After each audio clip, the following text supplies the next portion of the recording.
Hi everyone. So I'm Guillaume. I will speak about some classification problems and especially about scikit-learn today. So just a bit of background. I'm an open source software engineer as the foundations at INRIA, which is based in Paris, and mainly working on scikit-learns. And I'm also a contributor of imbalance learn, which is something that we will see today. I mean, this is one of the topics that is an angle that I will use today to present some insight on some classifications. So to give a bit of background, in the past, I worked during my PhD. Basically, I work on imbalance classifications. The idea was to find cancer on MRI images, like the one that is here, and usually you have a problem that is called like imbalance problem, because you have many pixels of voxels that are considered like non-cancerous, and some of them are only cancerous. So you have a ratio between those two classes, which are kind of like really different. So in that case, you have like 20 pixels that are non-cancerous for one pixel that is cancerous, and that makes a kind of a challenge, basically, when you want to tackle these problems. So if you have such problem, usually when you want to start to work on that problems, you will start to look at the literatures. So you go to the nice libraries and look at what people are doing. And if you look at these specific problems, you will find articles that say, oh, actually, you have tricks to manage that. And you have some that are like more common than others. And for instance, one of the things that is very popular is like sampling. So for instance, modes is one of these methods.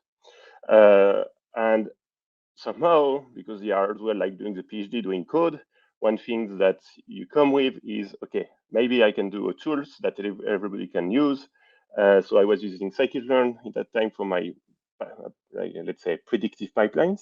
Then I decided to basically make another libraries which can be compatible with Scikit-learn that allow basically to make those type of resampling there inside those pipelines. And then you can just like fuse those, create a pipeline, put it inside your cross validation, and at the end of the day, you are happy with that. Then because it's good, you start to write articles, you go to conferences, and you start to speak about it. And then, like a couple of years later, because you still, I mean, I have the chance to still work on section and discuss with people on some other trouble, you see that life is not that simple. And if I have to rename basically the talk of today, that would be more the following, which is learning from imbalanced data. I was pretty wrong to do all of this, but I was not the only one.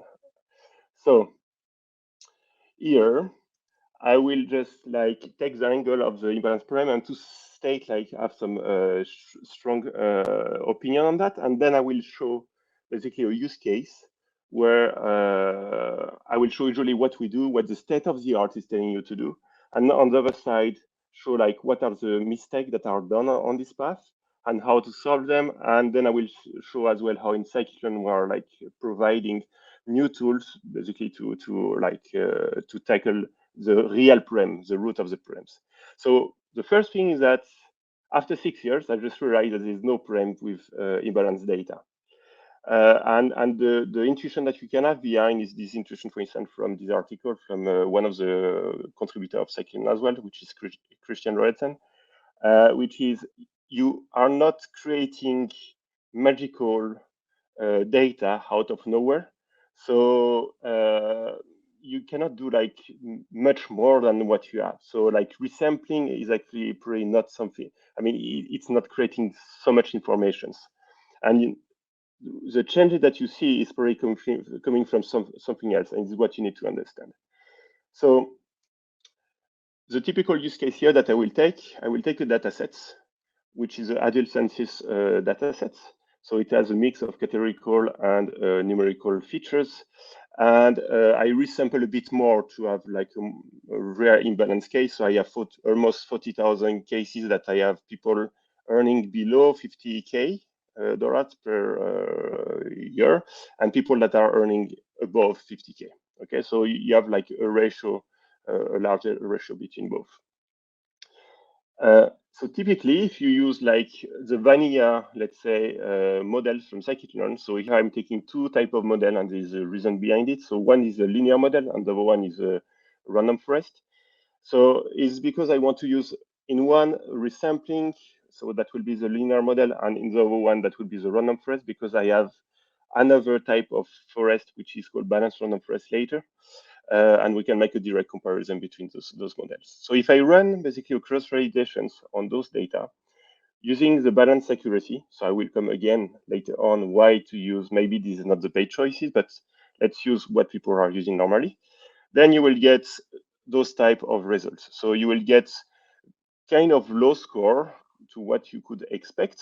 Okay, so the one is around 0.55, the one around 65, and what you are seeking is very improve that metric. So to do that, you check the state of the art and you say, okay, so I can look at what people do, and then is where the resampling come into. So SMOTE will allow you, for instance, to resample the dataset and oversample basically the dataset before to make your logistic regressions. And on the other side, you will have the balanced random forest. And I will just go to the next slide. And the idea of balanced random forest is that each of the bootstrapped will be as well sampled such that you have balanced bootstrap for each of the tree that you train. Okay. And using those methods, you can like fit those models which are that see basically a bit different data, and at the time of prediction basically you don't do anything. Okay, so you just predict on the real data. And if you do that, then you see a push of performance, and you could call it the day. Okay, it's what you obtain, so you are very happy with that. You are beating the like the state of the art, let's say, and then you should be happy with that. But there's trouble here. So there is two of them. So one is like when we do the resampling, we are actually not checking. Let's say we don't try to optimize anything with it. So is it like the best strategy that we can have? Is it so when we do resample, should we optimize something? And this is really not clear why we should do that. So we could still make a grid search, but then we'll see this is really like not the best strategy either. And then the second thing is that because what we'll see just next, you are actually doing something wrong with the classifier that could be actually a trouble. I mean, a big trouble for you. So what is this params is about calibrations, and it comes to if you try to use basically the probability estimate that are provided by your classifier. And by doing a vanilla, so in those figures, what we have is like what we call a reliability diagram. And meaning if can I trust basically the probability that my classifier is providing to me. And in the case of the vanilla classifiers, who are more or less, when the classifier, let's say, you have 30% of chance that this is this class, actually is not far from the truth, okay? And by doing resampling, the only thing that we do is that we are breaking these calibrations. And when the classifier tells us that you have 30% of chance to be class one, actually this is not the case because the sampling just like makes the classifier usually overconfident because we push him towards telling us there is a concept that happened. And why people are using resampling at the end is because we have this hash threshold that say above 50% will declare you as class one, and below 50% you will be declared at class zero. And the only thing that the resampling is doing is kind of moving this threshold without controlling it, but moving this threshold towards the decision that we want, okay, that optimize basically the metric that we expect. And so in this case, it means that we get the prediction that we want, but we already like broke the probabilities. And in the remaining here, it will be just to show you that you can still fit a good probabilistic classifiers, and then tune the threshold that shouldn't be the default at 0.5, and then you'll get the best of the two worlds. So what we are currently working in Scikit-learn, and that will be either in the release of 1.4, that should be in this month, or probably the next release of 1.5, depending if we we pass the boundary of the release manager, is to have what we call a meta estimators.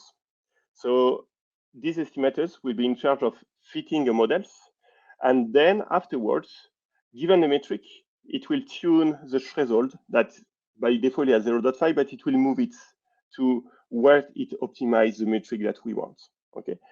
So if I look at what we have normally in the vanilla case, we would have a cutoff at 0.5, and for instance, here we can see that this is the circles, and we have a low balance accuracy. But then if I compute the balance accuracy for all possible threshold, then I will see that I have a maximum somewhere, and I can pick up this threshold, which is 0.04%, basically, a probability of 0.4%. And above it, I can say that you will be, in that case, so this is like you will earn above 50,000, and below that, it will be you earn under 50,000. So at the end of the day, you don't change your classifier at all. The only thing that you change is your decisions. So it's the ROC curve. If you compute a ROC curve, the curve is exactly the same for the two classifiers. And the only thing that you are doing is moving along that ROC curve. And in terms of, like, if you want to understand in terms of decision, you really are just modifying basically the number that you have inside the coefficient matrix. So in this case, we detect more cases that we have above 50K, but we start to make more false positive, and but we do a bit less false negatives. And in total, basically, this is just a trade-off. So here, this classifier is really intended when you want to go from probability to actually make decisions. So here we just apply the classifiers on our previous programs, where we'll use on one side the vanilla logistic regressions and the vanilla random forest, and just tunes both approach. And then we observe that we are very close to what the sampling is doing. I mean, almost. So for the logistic regression, we are fine. And yeah, for the random forest, we're still a bit below the balanced random forest. And here, one would say, yeah, I mean, it's like 15 minutes that you speak and you say that you should do that, but then at the end, it doesn't work better. So there's something that we missed. And what we missed is basically, we all forgot to grid search our models. And this is something which is super important. And the reason here, and we'll see, is that our random forest is still somehow overfitting. And by changing things and basically finding a model that less overfits, I will show that basically you go back to the balanced random forest. And when you do the fine-tuning, the important things to do, and which is not the default in Scikit-learn, and that we probably are intending to change in the future. So when you do the grid search, you should use what we call a proper scoring rules. So the barrier score or the log loss for classifications. And the reason is because when you go from these proper scoring rules to a thresholded rule, like balance accuracy or accuracy, you are losing informations. And by doing the grid search, you might just like lie to yourselves. So for instance, here on those figures, this is the same models. And I will see here that I have a minimum. So because I have the model that overfit after 1,000 leaves, I cannot see really what happened here. But here I have a minimum around those 100 or 200 leaves. And this, you cannot see it when you use the balance accuracy. Because what happened is that when you go to the threshold method, you have several models that could be equivalent. But then inside those equivalent models, there's probably one which is actually the best one when you use the proper scoring rules. And the thing to understand as well is that the proper scoring rules is just trying to optimize the probability estimations. So one is use the right metric. And the second one here that we can have is like to understand why we didn't have as a good random forest compared to a balanced random forest. And if we look at the figures from the right, we see that we have a kind where we reach a plateau. And actually, this is the effect of the resampling. And the resampling, because we have less data, our forest was the sampling was playing as a regularizations. It was allowing us to not get trees that were overfitting the data. While in the case on the left, because we have like much more data, there's a point that over 1,000 leaves, we were starting to overfit. So we probably have a much better model between, let's say, we have a better model in 100 leaves compared to the model on the right. But then if we were not optimizing the number of leaves, then we end up inside the regime where we overfit. So here, if we tune properly the models, and then we pick up the best maximum number of leaves on the log loss. So this is a result that we have before, and we'll see that if you optimize that, then you will just move the model up. And in that case, you are in the same, like both models are as good, okay? But the big difference here, you are basically accounting for the metric that you optimize. I mean, you are controlling everything, while this is not something that you are doing during the resampling. And then there's cases that the resampling doesn't work, and here you are sure that basically it will just try to optimize what you are looking for. So now this is something as well. I mean, this meta estimator is allowing for something additional, which are like very, very interesting for. I mean, that's like the major feature of that features. Leveraging something that we call metadata routing. So, and I will come like explain with an example what it is. We can actually define business metric, which was not the case in the past. So metadata routing is very useful in that particular case. So let's imagine that you have a credit card fraud examples, and the cost that you have is not anymore a balance accuracy or precision or recall, let's say that you define statistically, but really like dollars or euros.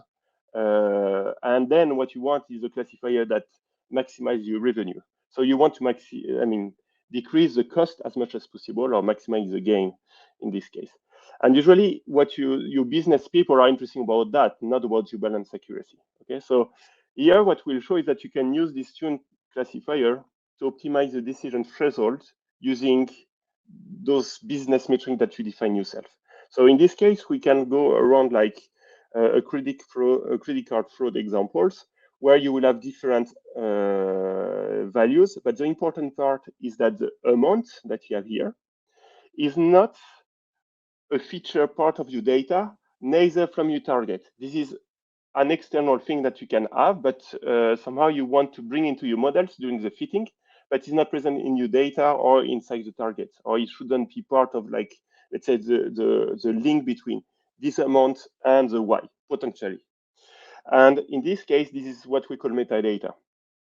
So here, how we want to define a metric that uses these informations is we would like to define a business metric that will take Y true and Y pred, which is usually what is output, the output of your classifiers. And on the other side, these meta informations, and this business metric here that is defined here is exactly a multiplication between the confusion matrix and the cost matrix that we got. And then we should sum everything, and it's telling us what is the gain that we obtain. And in Scikit-learn 1.4, you will already be able for sure to have those business metrics. So you need to enable the metadata routing. Then you can create a scorer that takes my business metric. And then you just have to mention that there's some new metadata, which will be amount. And then you will it will allow basically in the next stage to say to the scorers, take this information and provide it to the business metric as a parameter. Okay, so it's what happened here. I can call these scorers where I pass my model, the data, and the targets, which are like the free information that we could already do. And this additional information about amount. And this amount here will be dispatched basically to the business metric. Then I'm able to compute scores that take into account this metadata. Then we have this, how can I like play with the cost sensitive learning? So it's to use like the tune threshold classifiers. And the objective metric here is not anymore the balance accuracy, but this business metric. And then at fit time, I can pass these informations amounts which is for the training, this is the Hammond train, and during the evaluations, I can pass the Hammond test.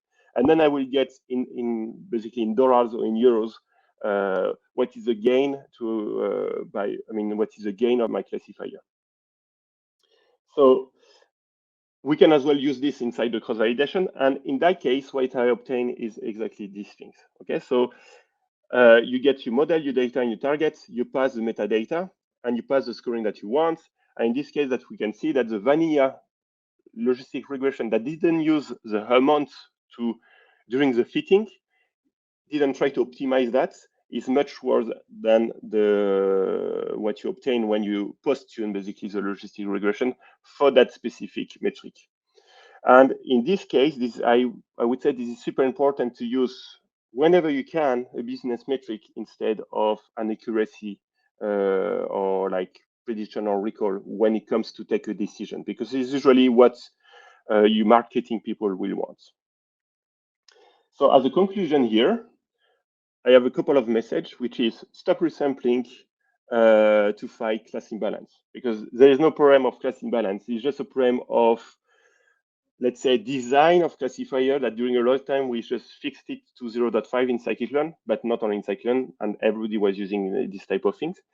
And it comes just to like tune these parameters. Second message is tune the hyperparameters of predictive model. I mean, this is a given, but what is not a given, and because it's not the default, is use proper scoring rules. So unthresholded probabilistic metric like log loss or Breyer score. And then the one that we saw today is at the time that you want to make a decisions, you can tune using a real business metric. And then last message, because this is a free one, just like always cross-validate. Okay, that's super important. Okay, thanks for your time. And that's now if you have any questions, I can answer them. I would say that was almost perfect timing, right? With 6 minutes left for Q&A. Thank you, Guillaume, for that. There are some questions. When will the PR? Yeah, so I can read the first one. So when will the PR be accepted? So the PR, it's just, so because we are doing the release of 1.4 that will arrive in December, we might not do the cuts because we need a bit more review. I mean, we are sure that we are going to merge it. So if it's not merged this time, it will be merged in, let's say, for the next release, which will be June. I'm pushing so that it is going in, but Christmas is coming, so it's complicated. But it will be either in 1.4 or either in 1.5.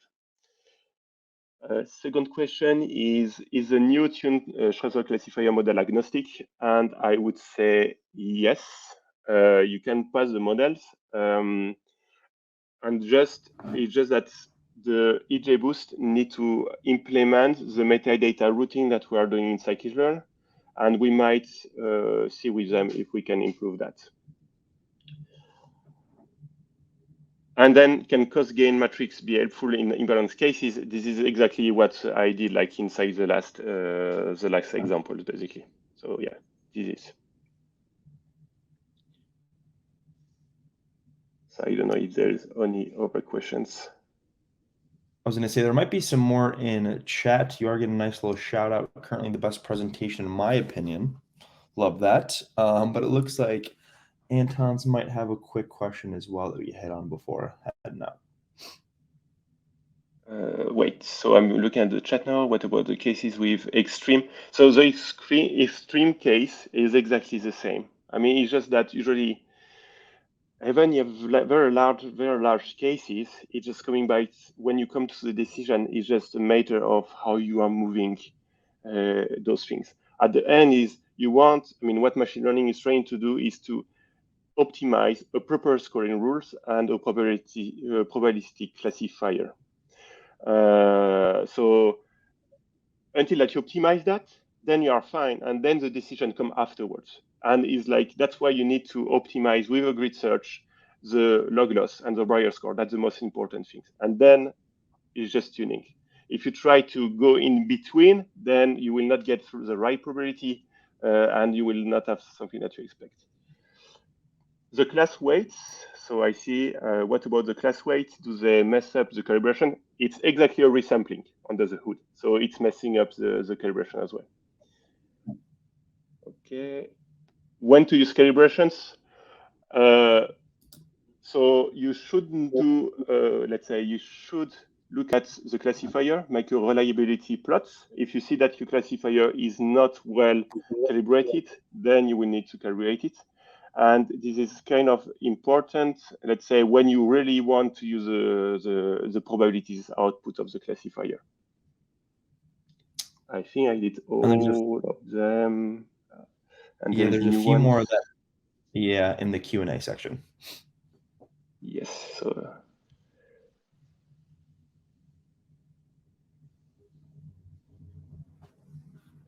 So the question about that you can get a positive number from the cost matrix even because you have large numbers.